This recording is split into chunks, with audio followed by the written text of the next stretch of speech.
ಟರ್ನಿಂಗಲ್ಲೆಲ್ಲ ಸ್ವಲ್ಪ ನೋಡ್ಕೊಂಡು ಕಟ್ ಮಾಡಿ. ಕೆಲವೊಬ್ರು ಆಪೋಸಿಟಲ್ಲಿ ಇರೋರು ಎದೆ ಮೇಲೆ ಬರ್ತವ್ರೆ, ಹಾಗಾಗಿ ಸ್ವಲ್ಪ ನೋಡ್ಕೊಳ್ಳಿ. ಗಾಡಿ ನಿಮ್ಮ ಕಂಟ್ರೋಲಲ್ಲಿ ಇರಲಿ. ಇಲ್ಲಿ ನೋಡಿ, ಇಲ್ಲಿ ಅಂಥ ತಿಟ್ಲಪ್ಪಂದಿರೆಲ್ಲ ಇರ್ತಾರೆ, ಅದಕ್ಕೆ ಸ್ವಲ್ಪ ನೋಡ್ಕೊಳ್ಳಿ. ಈ ರೀತಿ ಇತ್ತು ಅಂದರೆ ಒಂದು 500-600 ಕಿಲೋಮೀಟ್ರಲ್ಲಿ ಆರಾಮ್ಸೆ ಹೋಗ್ಬಿಡ್ಬೋದು, ಆಯಿತಾ. ನಿಲ್ಲಿಸ್ಬೇಕಂತಲೇ ಅನ್ಸಲ್ಲ. ಇಂಥ ಕ್ಲೈಮೇಟ್ ಇತ್ತು ಅಂದರೆ. ಚೆಕ್ ಪೋಸ್ಟ್ ಬಂತು ನೋಡಿ. ನೀವು ಲೆಫ್ಟ್ ಹೋದರೆ ಸೋಮವಾರಪೇಟೆ ಹೋಗ್ಬೋದು, ಸಿದ್ದಾಪುರ ಹೋಗ್ಬೋದು, ಮಡಿಕೇರಿ ಹೋಗ್ಬೋದು. ಸ್ಟ್ರೈಟ್ ಹೋದರೆ ಆಲೂರು ಹೋಗ್ಬೋದು. ಈ ಕಡೆ ಹೋದರೆ ನಿಮಗೆ ಅರ್ಕಲೂರು ಹಾಸನೋ ಏನೋ ಸೇರುತ್ತೆ ಇದು, ಆ ರೂಟು. ಸೆಂಟ್ರ್ ರೋಡಲ್ಲಿ ಹಾಕೊಂಡು ಮಾತಾಡ್ಕೊಂಡೆ ಹಿಂದೆ ಬರೋರೆಲ್ಲ ಹಿಂಸೆ ಕೊಡಬಾರ್ದು. ಆ ರೀತಿ ಅಂಥ ಕ್ಲಾಸ್ ಬಿಟ್ಟು ಇರಬಾರ್ದು ಯಾರದೇ ಆದ್ರೂ. ನಾನೇ ಆದ್ರೂ ಸಿಟ್ಟಿದ್ರು ಸಮೇತ ಸೈಡ್ ಹಾಕ್ಬಿಟ್ಟು ಮಾತಾಡಿಸ್ತೀನಿ. ಈ ಸೆಂಟ್ರ್ ರೋಡಲ್ಲಿ ಮಾತಾಡಿಸ್ಕೊಂಡು ಕೂರಲ್ಲ ನಾನು. ಮೂವಿಂಗಲ್ಲಿ ಮಾತಾಡೋದಾದ್ರೂ ಅಷ್ಟೇ, ಹಿಂದೆ ವೆಹಿಕಲ್ ಉಂಟಂತ ನೋಡ್ತೀನಿ. ವೆಹಿಕಲ್ ಇದ್ರೆ ಸೈಡ್ ಹಾಕಿ ಮಾತಾಡ್ಬಿಟ್ಟು ಹೋಗೋಣ ಅಂತೀನಿ. ಅಷ್ಟು ಸಾವಿರಗಟ್ಟಲೆ ರೋಡ್ ಟ್ಯಾಕ್ಸ್ ಕಟ್ಬಿಟ್ಟು ಇಂಥ ಡಬ್ಬ ರೋಡಲ್ಲಿ ಓಡಿಸ್ತಿದ್ದೀವಲ್ಲ. ನಮ್ಮ ರಾಜಕಾರಣಿಗಳಿಗೆ ಬೈಬೇಕಾ ಇಲ್ಲಾಂದ್ರೆ ನಮಗೆ ಬೈಬೇಕಾ ಅಂತ ಅರ್ಥ ಐತೆ ಇಲ್ಲ. ಒಂದು ಬೈಕ್ ತೊಗೊಳ್ತೀವಿ ಅಂದರೂ ಅಷ್ಟು ಸಾವಿರಗಟ್ಟಲೆ ಟ್ಯಾಕ್ಸ್ ಕಟ್ತೀವಿ. ರೋಡ್ ಟ್ಯಾಕ್ಸ್ ಅಂತ ಇಸ್ಕೊಳ್ತಾರೆ. ಇಂಥ ಡಬ್ಬ ರೋಡ್ನ ಕೊಡ್ತಾರಲ್ಲ, ಅಷ್ಟು ಇಸ್ಕೊಂಡೆ ಎಂಥ ಪರಿಸ್ಥಿತಿ ತಲುಪಿಟ್ಟಿದೆ ಅಂತ ನೋಡಿ ನೀವೇ. ಕೊಡ್ಲಿಪೇಟೆ ಒಂಥರ ಮಸ್ತ್ ಇದ್ದಾರೆ, ಏನೇ ಹೇಳಿ. ಎಲ್ಲ ಹಳೇ ಕಾಲದ ವೈಬ್ಸ್. ಈ ಮಾಲ್ಡು ಡಿಡೇಸ್ ಸೀರಿಯಲ್ ನೋಡಿದರೆ ನಿಮ್ಗೆ ಗೊತ್ತಿರುತ್ತೆ. ವಾತಾವರಣ ಒಂಥರ ಚೆನ್ನಾಗಿರುತ್ತೆ, ಹಳೇ ಕಾಲದ ಸ್ಟೈಲು. ಹಾಗೆ ಅದೇ ರೀತಿ ಇದೆ ಇಲ್ಲಿ.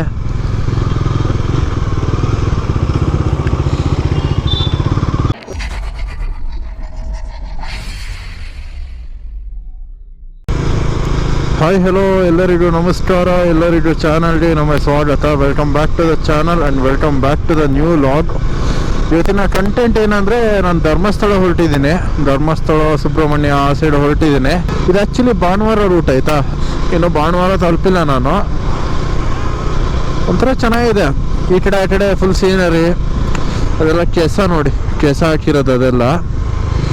ಈ ಕಡೆ ಶುಂಠಿ ಬಿತ್ತನೆ ಮಾಡಿದ್ದಾರೆ. ಈ ಕಡೆ ರೈಟಲ್ಲಿ ಕಾಣಿಸ್ತಾ ಇಲ್ಲ ಅನ್ಸುತ್ತೆ ನಿಮಗೆ. ಅದು ಚೆನ್ನಾಗಿದೆ ಒಂಥರ. ಇಲ್ಲಿ ಗಾಡಿ ಓಡಿಸೋಕ್ಕೆ ಬೋರ್ ಅಂತ ಅನಿಸಲ್ಲ ಇಲ್ಲಿ. ಅದೆಲ್ಲ ಅಡಿಕೆ ಅನಿಸುತ್ತೆ, ಅಡಿಕೆ ಅದೆಲ್ಲ ಹಾಕಿರೋದು. ಇಳುವರಿ ಬರೋಕ್ಕೆ ಒಂದು 5 ವರ್ಷ ಬೇಕಲ್ಲ ಅಡಿಕೆ. ಈ ರೀತಿ ಇತ್ತು ಅಂದರೆ ಒಂದು 500-600 ಕಿಲೋಮೀಟ್ರಲ್ಲಿ ಆರಾಮ್ಸೆ ಹೋಗ್ಬಿಡ್ಬೋದು, ಆಯಿತಾ. ನಿಲ್ಲಿಸ್ಬೇಕಂತಲೇ ಅನಿಸಲ್ಲ. ಇಂಥ ಕ್ಲೈಮೇಟ್ ಇತ್ತು ಅಂದರೆ. ಅಂಥ ದೊಡ್ಡ ಫಾರೆಸ್ಟ್ ಎಲ್ಲ, ಲೈಟಾಗಿ ಫಾರೆಸ್ಟ್ ಇದೆ left side. Right side full ಹೊಲ ರೀತಿ ಎಲ್ಲ ಮಾಡ್ಕೊಂಡಿದ್ದಾರೆ ಇಲ್ಲಿನ ಜನರು. ಚೆಕ್ ಪೋಸ್ಟ್ ಬಂತು ನೋಡಿ. ನೀವು ಲೆಫ್ಟ್ ಹೋದರೆ ಸೋಮವಾರಪೇಟೆ ಹೋಗ್ಬೋದು, ಸಿದ್ದಾಪುರ ಹೋಗ್ಬೋದು, ಮಡಿಕೇರಿ ಹೋಗ್ಬೋದು. ಸ್ಟ್ರೈಟ್ ಹೋದರೆ ಆಲೂರು ಹೋಗ್ಬೋದು. ಈ ಕಡೆ ಹೋದರೆ ನಿಮಗೆ ಅರ್ಕಲೂರು ಹಾಸನೋ ಏನೋ ಸೇರುತ್ತೆ ಇದು, ಆ ರೂಟು. ಇಂಥ ಪ್ಯಾಚ್ ರೋಡಲ್ಲಿ ಸ್ವಲ್ಪ ಎಡ್ವರ್ಟ್ ಆಗೋದು ಜಾಸ್ತಿ. ಅಂದರೆ ಟೈಮ್ ತುಂಬ ಹಿಡಿತದೆ, ಆಯಿತಾ, ಇಂಥದ್ದು ಕ್ರಾಸ್ ಮಾಡೋಕ್ಕೆ. ಗುಂಡಿ ಪಂಡಿ ರೋಡ್ ಇದ್ರೆ ಹೆಂಗೋ ನಡ್ಸ್ಕೊಂಡು ಹೋಗ್ಬಿಡ್ಬೋದು. ಈ ಪ್ಯಾಚಿ ರೋಡಲ್ಲಿ ಆಗಲ್ಲ ಹೆಚ್ಚು ಸ್ಪೀಡ್ ಓಡಿಸೋಕ್ಕೆ. ಅದು ಹಿಂದೆ ಬೇರೆ ಲಗೇಜ್ ಕಟ್ಟಿರ್ತೀವಲ್ಲ, ಅದು ಲೂಸ್ ಆಗಿಬಿಡುತ್ತೆ ಹೆವಿ ಸ್ಪೀಡ್ ಓಡಿಸಿದ್ರೆ. ಹಾಗಾಗಿ ಸ್ವಲ್ಪ ನಿಧಾನಕ್ಕೆ ನೋಡ್ಕೊಂಡು ಓಡಿಸ್ಬೇಕು. ಇಲ್ಲಿ ಟೈಮ್ ಹಿಡಿಯುತ್ತೆ. ಆ್ಯಕ್ಚುಲಿ ಈ ರೋಡ್ ಚೆನ್ನಾಗಿದ್ಬಿಟ್ಟಿದ್ರೆ ಇಷ್ಟೊತ್ತಿಗೆ ಆಗಲೇ ಒಂದು 40 ಕಿಲೋಮೀಟ್ರ್ ಕವರ್ ಆಗ್ಬಿಡೋದು. ಇನ್ನೂ ಮುದ್ದಿಲ್ಲ, ಎಲ್ಲಿಗೆ ಎಂಡ್ ಆಯ್ತದೆ ಅಂತ ಗೊತ್ತಿಲ್ಲ ಈ ರೋಡು, ಈ ಡಬ್ಬ ರೋಡು. ಎಷ್ಟು ಬೇಗ ಎಂಡ್ ಆಯ್ತದೆ ಅಷ್ಟು ಬೇಗ ನಾವು ಡಿಸ್ಟೆನ್ಸ್ ಕವರ್ ಮಾಡ್ಬೋದು. ಶನಿವಾರ ಸಂತೆ ಬರೋಕ್ಕಿಂತ ಒಂದು ಸ್ವಲ್ಪ ಹಿಂದೆಗೆ ಈ ರೋಡ್ ಎಂಡ್ ಆಗಬಹುದೇನೋ, ನೋಡೋಣ ರೀ ಏನಾಗುತ್ತೆ ಅಂತ. ಅಷ್ಟು ಸಾವಿರಗಟ್ಟಲೆ ರೋಡ್ ಟ್ಯಾಕ್ಸ್ ಕಟ್ಬಿಟ್ಟು ಇಂಥ ಡಬ್ಬ ರೋಡಲ್ಲಿ ಓಡಿಸ್ತಿದ್ದೀವಲ್ಲ. ನಮ್ಮ ರಾಜಕಾರಣಿಗಳಿಗೆ ಬೈಬೇಕಾ ಇಲ್ಲಾಂದ್ರೆ ನಮಗೆ ಬೈಬೇಕಾ ಅಂತ ಅರ್ಥ ಐತೆ ಇಲ್ಲ. ಒಂದು ಬೈಕ್ ತೊಗೊಳ್ತೀವಿ ಅಂದರೂ ಅಷ್ಟು ಸಾವಿರಗಟ್ಟಲೆ ಟ್ಯಾಕ್ಸ್ ಕಟ್ತೀವಿ. ರೋಡ್ ಟ್ಯಾಕ್ಸ್ ಅಂತ ಇಸ್ಕೊಳ್ತಾರೆ. ಇಂಥ ಡಬ್ಬ ರೋಡ್ನ ಕೊಡ್ತಾರಲ್ಲ, ಅಷ್ಟು ಇಸ್ಕೊಂಡೆ ಎಂಥ ಪರಿಸ್ಥಿತಿ ತಲುಪಿಟ್ಟಿದೆ ಅಂತ ನೋಡಿ ನೀವೇ. ನಮ್ದು ಓಕೆ, ಈ ಬೈಕೆಲ್ಲ ಅಷ್ಟು ಗುಂಡಿಗೆ ಬಿದ್ದರೆ ಅಷ್ಟು ಗೊತ್ತಾಗಲ್ಲ, ಚಿಕ್ಕ ಪುಟ್ಟ ಗುಂಡಿ ಎಲ್ಲ. ಬಟ್ ನಿಮಗೆ ಸ್ಕೂಟಿ, TVS ಅದೆಲ್ಲ ಓಡಿಸ್ವಾಗ ಶೋಲ್ಡ್ರ್ ಹೆಂಗೆ ಪೈನ್ ಬರ್ತದೆ ಗೊತ್ತಾ. ಏನೋ ಪಾಪ ಬಡವ ಸಾಲ ಗೀಲ ಮಾಡಿ ಒಂದು ಸ್ಕೂಟಿನೋ ಒಂದು ಟಿ ವಿ ಎಸ್ ಒಂದು ಸ್ಪ್ಲೆಂಡ್ರೋ ಚಿಕ್ಕ ಗಾಡಿಗಳು ತೊಗೊಂಡಿರ್ತಾರೆ. ಒಂದು ಆಸೆಗೆ ಎಲ್ಲರ ಹತ್ರನೂ ಇದೆ, ನನ್ನ ಹತ್ರ ಒಂದು ಇರಬೇಕು, ನಾನು ಓಡಿಸ್ಬೇಕು, ಓಡಾಡೋಕ್ಕೆ ಈಸಿ ಇರಲಿ ಅಂತ ತೊಗೊಂಡಿರ್ತಾರೆ. ಅಂಥವ್ರು ಈ ರೋಡಲ್ಲಿ ಓಡಿಸಿ ಗಾಡಿ ಹಾಳಾದಾಗ ಎಷ್ಟು ಬೇಜಾರಾಗಬೇಕಲ್ವಾ. ಕೊಡ್ಲಿಪೇಟೆ 13, ಸಕಲೇಶ್ಪುರ 46. ಇಲ್ಲಿಂದ ರೈಟ್ ಹೋಗ್ಬೇಕು. ಬೇಸ್ ಇವಾಗ ನಾನು ಶನಿವಾರ ಸಂತೆ ರೀಚ್ ಆದೆ. ನಾಷ್ಟ ಮನೇಲೇ ಮಾಡಿದ್ದೆ, ಹಾಗಾಗಿ ನಿಲ್ಲಿಸೋ ಅವಶ್ಯಕತೆ ಇಲ್ಲ ಅಂತ ಸಿಟಿಲೂ ನಿಲ್ಲಿಸಲಿಲ್ಲ, ಸೀದಾ ಬಂದೆ. ಕೊಡ್ಲಿಪೇಟೆ 10 ಕಿಲೋಮೀಟ್ರು. ಕೊಡ್ಲಿಪೇಟೆಯಿಂದ ದೋಂಡಿಗಲ್ ಅನಿಸುತ್ತೆ, ದೋಂಡಿಗಲ್ಲಿಂದ ಎಂಥದ್ದು ಗುಂಡಿಯಕ್ಕೆ ಹೋಗಿ ಅಲ್ಲಿಂದ ಶಿರಾಡಿ ಘಾಟು ಹೋಗಬೇಕು. ಚೆನ್ನಾಗಿರುತ್ತೆ ರೈಡು. ಇವತ್ತು ಆಲ್ಮೋಸ್ಟ್ 1 ಅವರಿಗೆ 40-45 ಕಿಲೋಮೀಟ್ರ್ ಕವರ್ ಆಯಿತು. ಅದು ಘಾಟ್ ಸೆಕ್ಷನ್ ರೋಡಲ್ಲಿ. ಅಲ್ಲೊಂದು ಸ್ವಲ್ಪ ರೋಡ್ ಸರಿ ಇತ್ತಿಲ್ಲ, ಸರಿ ಇದ್ದಿದ್ರೆ ಇನ್ನೂ ಜಾಸ್ತಿ ಕಿಲೋಮೀಟರ್ ಕವರ್ ಮಾಡಬಹುದಿತ್ತು. 12:30 ಧರ್ಮಸ್ಥಳ ಇರ್ಬೋದು, ಯಾಕಂದರೆ 98-97 ಕಿಲೋಮೀಟ್ರ್ ಏನೋ ತೋರಿಸ್ತಿದೆ ಮ್ಯಾಪಲ್ಲಿ. ಬಟ್ 1-2 ನಿಮಿಷ ಆ ಕಡೆ ಈ ಕಡೆ ಅಂತ ಹಾಕ್ಕೊಂಡ್ರು ಇರ್ಬೋದು, ಪಕ್ಕ ಇರ್ಬೋದು ಅಷ್ಟೊತ್ತಿಗೆ.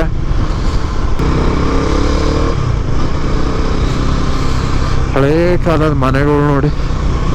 ಇನ್ನೂ ಇದ್ದಾರೆ ಅಲ್ವಾ ವಾಸ, ಪರವಾಗಿಲ್ಲ. ಧರ್ಮಸ್ಥಳ 99 ಅಂತ ಬೋರ್ಡ್ ಇದೆ ಕಿಲೋಮೀಟ್ರು. ಇಲ್ಲಿ ನೋಡಿದ್ರೆ 96 ತೋರಿಸ್ತಿದೆ ಮ್ಯಾಪಲ್ಲಿ. ನೋಡ್ಬೇಕು ಯಾವ್ದು ಸರಿ ಅಂತ. ಕೊಡ್ಲಿಪೇಟೆ ಒಂಥರ ಮಸ್ತ್ ಇದ್ದಾರೆ, ಏನೇ ಹೇಳಿ. ಎಲ್ಲ ಹಳೇ ಕಾಲದ ವೈಬ್ಸ್. ಈ ಮಾಲ್ಗುಡಿ ಡೇಸ್ ಸೀರಿಯಲ್ ನೋಡಿದ್ರೆ ನಿಮ್ಗೆ ಗೊತ್ತಿರುತ್ತೆ. ವಾತಾವರಣ ಒಂಥರ ಚೆನ್ನಾಗಿರುತ್ತೆ, ಹಳೇ ಕಾಲದ ಸ್ಟೈಲು. ಹಾಗೆ ಅದೇ ರೀತಿ ಇದೆ ಇಲ್ಲಿ.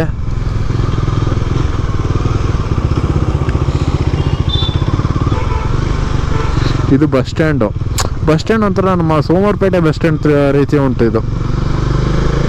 ಹಲೋ ಗೈಸ್, ಇದು ಫ್ರಂಟ್ ಆ್ಯಂಗಲ್ ಹಾಕ್ಕೊಂಡೆ ಮೌಂಟ್. ಇವಾಗ ಸ್ವಲ್ಪ ದೂರ ಫ್ರಂಟ್ ಆ್ಯಂಗಲಲ್ಲಿ ಓಡಿಸೋಣ ಅಂತ ಗಾಡಿನ. ಚೆನ್ನಾಗಿ ಕಾಣಿಸುತ್ತೆ ಆ್ಯಕ್ಚುಲಿ, ವೀಡಿಯೋಸ್ ಇದೆಯಲ್ಲ, ಹಾಗಾಗಿ ಫ್ರಂಟ್ ಹಾಕ್ಕೊಂಡೆ. ನಡಿ ಹೋಗೋಣ. ವೆದರ್ ಮಾತ್ರ ಸೂಪರ್ ಆಗಿದೆ ಗೈಸ್, ಅಲ್ಟಿ. ನನಗೆ ಇದು ಭಾರಿ ಉರಿತದೆ ಆಯಿತಾ. ಸೈಡ್ ಹಾಕೊಂಡು ಮಾತಾಡಲಿ, ಸೆಂಟ್ರ್ ರೋಡಲ್ಲಿ ಹಾಕೊಂಡು ಮಾತಾಡ್ಕೊಂಡೆ ಹಿಂದೆ ಬರೋರೆಲ್ಲ ಹಿಂಸೆ ಕೊಡಬಾರ್ದು. ಆ ರೀತಿ ಅಂತ ಕೌಟ್ಲಾಸ್ ಬುದ್ಧಿ ಇರಬಾರ್ದು ಯಾರಿಗೇ ಆದ್ರೂ.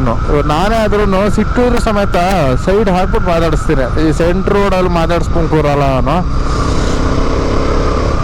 ಮೂವಿಂಗಲ್ಲಿ ಮಾತಾಡೋದಾದ್ರೂ ಅಷ್ಟೇ, ಹಿಂದೆ ವೆಹಿಕಲ್ ಉಂಟಂತ ನೋಡ್ತೀನಿ, ವೆಹಿಕಲ್ ಇದ್ರೆ ಸೈಡ್ ಹಾಕಿ ಮಾತಾಡ್ಬಿಟ್ಟು ಹೋಗೋಣ ಅಂತೀನಿ. ಈ ಕಡೆ ಎಲ್ಲ ಆಲ್ಮೋಸ್ಟ್ ಅಡಿಕೆ ಹಾಕಿದ್ದಾರೆ, ನೋಡೋಕ್ಕೆ ಮಾತ್ರ ಸೂಪರ್ ಆಗಿದೆ. ಒಂದು ಹಳ್ಳಿ ಇದು, ಹಳ್ಳಿ ಹೆಸರೇ ಹಳ್ಳಿ ಬೈಲು ಅಂತೇನೋ ಬೋರ್ಡ್ ನೋಡಿದೆ, ಚೆನ್ನಾಗಿದೆ ಹಳ್ಳಿ ಒಂಥರ. ಇಲ್ಲೆಲ್ಲ ಒಂದು ಸ್ಪೀಡ್ ಲಿಮಿಟ್ ಸ್ವಲ್ಪ ಮೆಲ್ಲೆ ಇದ್ರೆ ಒಳ್ಳೇದು, ಯಾಕಂದರೆ ಹಸುಗಳೆಲ್ಲ ಅಡ್ಡಾಡ ಬಂದರೆ ಸಡನ್ ಕಂಟ್ರೋಲ್ ಸಿಗುವುದಿಲ್ಲ ಗಾಡಿ, ಒಳ್ಳೆ ಸ್ಪೀಡಲ್ಲಿ ಇತ್ತು ಅಂದರೆ. ಅದು ಬೇರೆ ಸ್ವಲ್ಪ ವಾರ ರೋಡಲ್ಲ, ಹಾಗಾಗಿ. ಗೈಸ್ ಇದು ಆ್ಯಕ್ಚುಲಿ ಶುಕ್ರವಾರ್ಸ್ ಅಂತ ಅನಿಸುತ್ತೆ ಇದು ಈ ಊರಿನ ಹೆಸರು. ಮುಂಚೆ ಒಂದ್ಸತಿ ಧರ್ಮಸ್ಥಳ ಹೋಗುವ ಇದೇ ರೂಟಲ್ಲಿ ಬಂದಿದ್ವಿ, ಆವಾಗ ನಮ್ಮ ಅಪ್ಪ ಏನೋ ಹೇಳಿದರು. ಆವಾಗ ಒಂದು 5 ವರ್ಷದ ಹಿಂದಿನ ನೆನಪು. ಎಲ್ಲ ಬೋರ್ಡ್ ನೋಡೋಣ ಅಂದ್ರೆ ಬೋರ್ಡ್ ಕಾಣಿಸ್ತಿಲ್ಲ. ಇಲ್ಲೇ ಇದೆ ಅಲ್ಲ ಶುಕ್ರವಾರ್ಸ್ ಅಂತ. ಇಲ್ಲಿ ಆ್ಯಕ್ಚುಲಿ ಮಾರ್ಕೆಟು ಶುಕ್ರವಾರ ನಡೆಯುತ್ತೆ ಅನಿಸುತ್ತೆ ಈ ಊರಲ್ಲಿ. ಹೆಸರು ಹೆಂಗೆ ಬಂತು ಅದೆಲ್ಲ ಗೊತ್ತಿಲ್ಲ ನನಗೆ. ಅವತ್ತು ಹೇಳಿದ ನೆನಪು ಹಾಗೆ ಹೇಳಿದೆ ನಿಮ್ಮ ಹತ್ರ ಅಷ್ಟೇ. ಏನು ಅದ್ಭುತವಾಗಿದೆ ಅಂದರೆ ಸುತ್ತ ಬೆಟ್ಟಗಳು, ಮಧ್ಯದಲ್ಲಿ ಈ ರೀತಿ ತೋಟಗಳು ಮಾಡಿದ್ದಾರೆ, ಸಖತ್ತಾಗಿ ಕಾಣಿಸ್ತಿದೆ. ಕ್ಯಾಮ್ರಾ ಆ್ಯಂಗಲಲ್ಲಿ ಹೆಂಗೆ ಫೋಕಸ್ ಆಯ್ತಿದೆ ಅಂತ ಗೊತ್ತಿಲ್ಲ, ಬಟ್ ವ್ಯೂ ಮಾತ್ರ ಮಸ್ತ್ ಇದೆ. ಗೈಸ್ ಇವಾಗ ನಾನು ಮಂಗಳೂರು ರೋಡ್ ತೊಗೊಂಡೆ ಆಯಿತಾ. ಈ ರೋಡಲ್ಲಿ ಆಲ್ಮೋಸ್ಟು ಒಂದು 69 ಕಿಲೋಮೀಟ್ರು ಅಂತ ಇದೆ, ಬಟ್ ನಮಗೆ ಶಿರಾಡಿ ಘಾಟ್ ಸಿಗುತ್ತೆ. ಶಿರಾಡಿ ಘಾಟ್ ಥ್ರೂ ಧರ್ಮಸ್ಥಳ ಹೋಗ್ತೀನಿ ನಾನು. ಎಲ್ಲಿಂದ ಪ್ರಾರಂಭ ಆಯ್ತದೆ ಅಂದರೆ ಗೊತ್ತಿಲ್ಲ ಶಿರಾಡಿ ಘಾಟು. ಇಲ್ಲಿಂದ ನ್ಯಾಷನಲ್ ಹೈವೇ 75 ಸ್ಟಾರ್ಟ್ ಆಗುತ್ತೆ, ಇಲ್ಲಿಂದ ಹೈವೇಲಿ ಪಯಣ.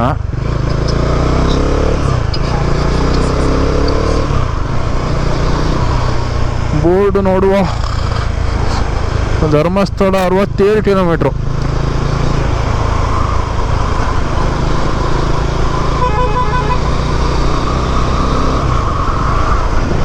ಗೈಸ್ ಇದು ಬಂದು ಬೆಂಗಳೂರು ಮಂಗಳೂರು ಹೈವೇ ಇದು.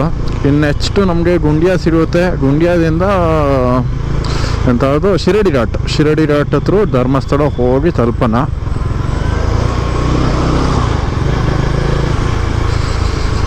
ಇಂಥ ಲಾರಿಗಳು ಹಿಂದೆ ತಡ್ಲಾಕೊಂಡ್ರೆ ಭಾರಿ ಹಿಂಸೆ ಘಾಟಲ್ಲಿ. ಓವರ್ಟೇಕ್ ಮಾಡೋಕ್ಕೂ ಹಿಂಸೆ.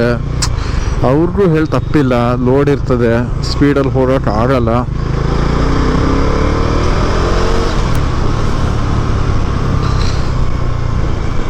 ಇಲ್ಲೆಲ್ಲ ಆಲ್ಮೋಸ್ಟ್ ಗೇರಲ್ಲೇ ಕಂಟ್ರೋಲ್ ಮಾಡಬೇಕು, ಬೈಕ್ ಆದರೂ ಸರಿ, ಕಾರ್ ಆದರೂ ಸರಿ.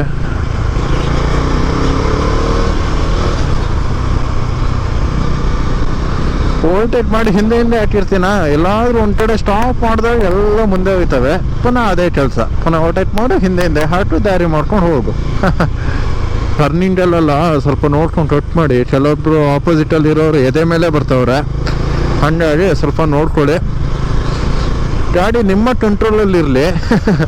ಇಲ್ಲಿ ನೋಡಿ, ಇಲ್ಲಿ ಅಂಥ ತಿಟ್ಲಪ್ಪಂದಿರೆಲ್ಲ ಇರ್ತಾರೆ, ಅದಕ್ಕೆ ಸ್ವಲ್ಪ ನೋಡ್ಕೊಳ್ಳಿ. ಒಳ್ಳೆ ಮಸ್ತಿದೆ ಮಾತ್ರ ವ್ಯೂ. ಸೋಲೋ ರೈಡ್ ಆದ್ರೂ ಏನು ಬೋರ್ ಆಯ್ತಲ್ಲ ನನಗೆ. ಎಲ್ಲೆಲ್ಲಿ ಬೇಕೋ ಅಲ್ಲಲ್ಲಿ ನಿಲ್ಲಿಸ್ತಾ ಇದ್ದೀನಿ ಗಾಡಿನ. ಒಂದೆರಡು ವೀಡಿಯೋಸ್ ಫೋಟೋಸ್ ಎಲ್ಲ ತೊಗೊಳ್ತಾ ಇದ್ದೀನಿ. ಮತ್ತು ಇಷ್ಟಿಷ್ಟು ಟೈಮ್ಗೆ ಇಷ್ಟಿಷ್ಟು ಡಿಸ್ಟೆನ್ಸ್ ಕವರ್ ಮಾಡಬೇಕಂತ ತಲೆಯಲ್ಲೇ ಫಿಕ್ಸ್ ಆಯ್ತಾ ಇದ್ದೀನಿ. ಅಷ್ಟಷ್ಟು ಡಿಸ್ಟೆನ್ಸ್ ಕವರ್ ಮಾಡ್ತಾಯಿದ್ದೀನಿ. ಸುಮಾರು ಜನ ಹೇಳ್ತಾ ಇರ್ತಾರೆ ಸೋಲೋ ರೈಡ್ ಹೋಗ್ತಿರಲ್ಲ, ಬೋರ್ ಆಗಲ್ವಾ, ಇಲ್ಲಾಂದರೆ ಏನು ಕತೆ ಅಂತ. ಅಂಥವ್ರಿಗೆ ನಾನು ಒಂದೇ ಒಂದು ಮಾತಾಡೋದು, ನೀವು ಒಂದ್ಸತಿ ಸೋಲೋ ರೈಡ್ ಮಾಡಿ ಆಟೋಮೆಟಿಕ್ ಎಡಿಟ್ ಆಯ್ತೀರಾ.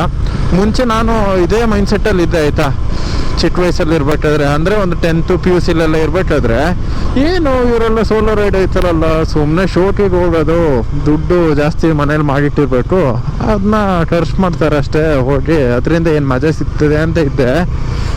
ಬಟ್ ನಾನೇ ಒಂದು 2-3 ಸತಿ ಸೋಲೋ ರೈಡ್ ಮಾಡಿದ್ಮೇಲೆ ಆಟೋಮೆಟಿಕ್ ಎಡಿಟ್ ಆಗ್ಬಿಟ್ಟಿದ್ದೀನಿ. ಹೆಂಗೆ ಅಂದರೆ ತಿಂಗಳಿಗೆ ಒಂದಾದ್ರೂ ಸೋಲೋ ರೈಡ್ ಮಾಡಬೇಕು, ಇಲ್ಲಾಂದರೆ ಎಲ್ಲಾದ್ರೂ ಹೋಗ್ಬಿಟ್ಟು ಬರೋಣ, ಬೈಕ್ ತೊಗೊಂಡು ಹೋಗ್ಬಿಟ್ಟು ಬರೋಣ, ಸ್ಕೂಟಿ ತೊಗೊಂಡು ಹೋಗ್ಬಿಟ್ಟು ಬರೋಣ, ಆ ರೀತಿ ಮೈಂಡ್ಸೆಟ್ ಬಂದ್ಬಿಡ್ತು.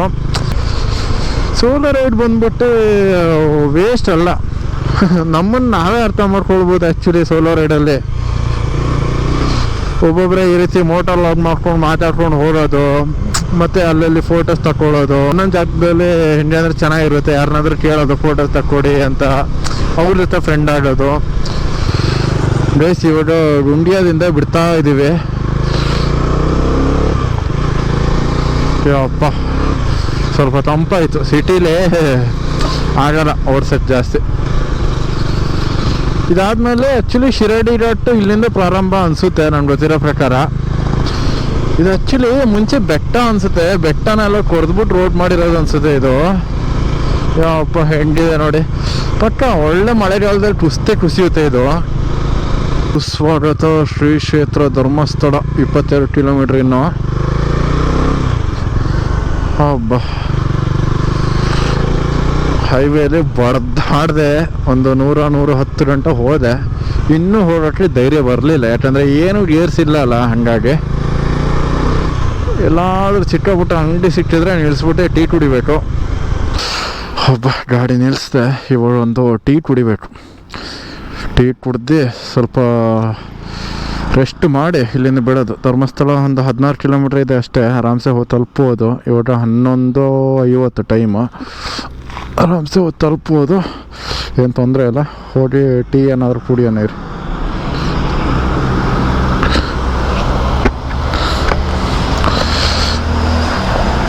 ಟೀ ಇದೆಯಾ ಆಂಟಿ?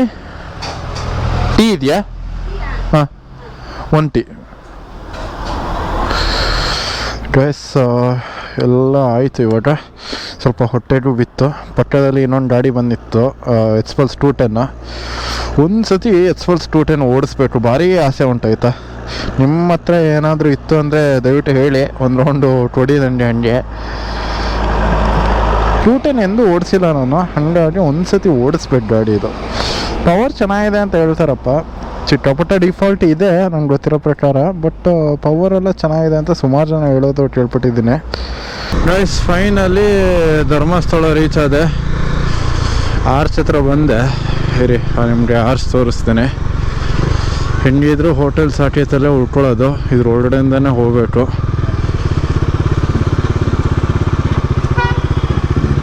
ನೋಡಿ ಹೋಗಿ ಹೋಗಿ.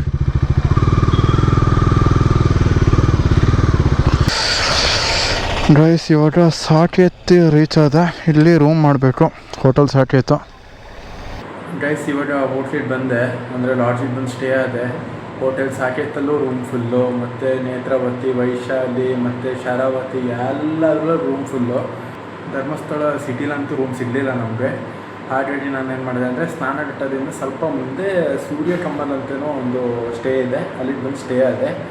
ರೂಮ್ ಅದು ಇದೆಲ್ಲ ನೆಕ್ಸ್ಟ್ ವೀಡಿಯೋದಲ್ಲಿ ತೋರಿಸ್ತೀನಿ. ಈ ವಿಡಿಯೋನ ಇಲ್ಲಿಗೆ ಎಂಡ್ ಮಾಡ್ತೀನಿ. ನೆಕ್ಸ್ಟ್ ನಿಮಗೆ ಧರ್ಮಸ್ಥಳ ಸುತ್ತಮುತ್ತ ತಿರುಗಾಡೋದನ್ನ ವೀಡಿಯೋ ಮಾಡಿ ತೋರಿಸ್ತೀನಿ. ಬಾಯ್ ಬಾಯ್.